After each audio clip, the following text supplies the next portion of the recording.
I'm Matt Blakely-Smith, the Stewardship Director at Greenbelt Land Trust.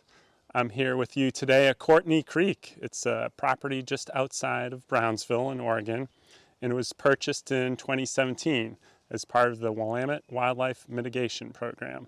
This project represents years of partnership between Greenbelt Land Trust, Oregon Department of Fish and Wildlife, and Bonneville Power Administration. We've been working for over 15 years to conserve property across the Willamette Valley for wildlife. Courtney Creek is a 202-acre property, and one of the things we're trying to protect out here is Bradshaw's lomatium.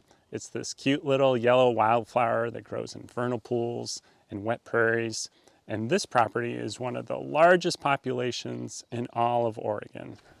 I'm Jared Jabusik with U.S. Fish and Wildlife Service, and I work at the Willamette Valley National Wildlife Refuge Complex in the Partners for Fish and Wildlife program. That's the program that lets the U.S. Fish and Wildlife Service go off refuge and work with voluntary private landowners or nonprofit landowners to do habitat restoration. The Fish and Wildlife Service is thrilled that the Greenbelt Land Trust was able to acquire this property with the Willamette Wildlife Mitigation Program funding, because this property is crucial for the downlisting and delisting of the Bradshaw's lomatium. I'm Carolyn Menke. I'm Stewardship Manager with Greenbelt Land Trust. Out here at Courtney Creek, the habitat restoration we're planning is focused on controlling invasive species and also removing brush that will let us bring prescribed fire back into the system to keep the wet prairie open. Fire is important because it benefits Bradshaw's lomatium and also the other native plants in this prairie, which include camas, which is a species that was maintained by regular burning by the indigenous people of the Willamette Valley.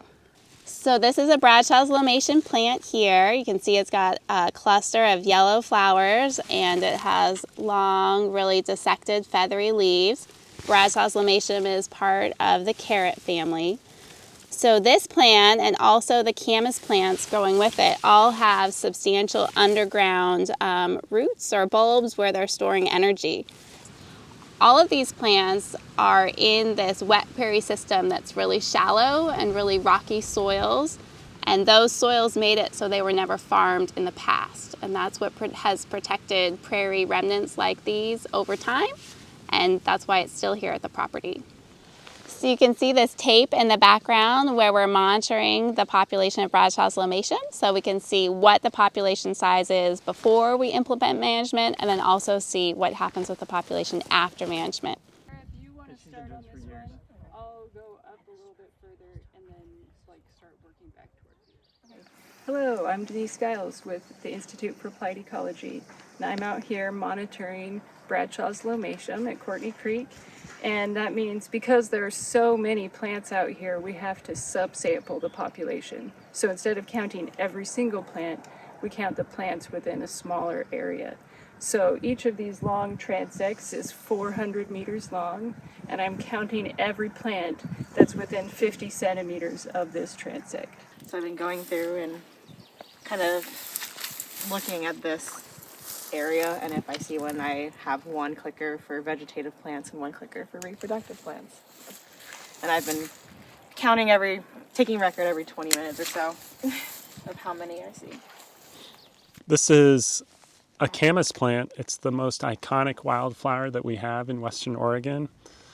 This species, when it blooms in the early springtime, it can cover the entire field with blue, so much so that it looks like a lake. This is one of the primary food sources for indigenous peoples. It has a really nutritious bulb that was harvested and maintained across the Willamette Valley. You can see a crab spider just waiting for its prey. Since it's one of these early flowering plants, it attracts the pollinators, and this crab spider is waiting for a pollinator to come by to munch on.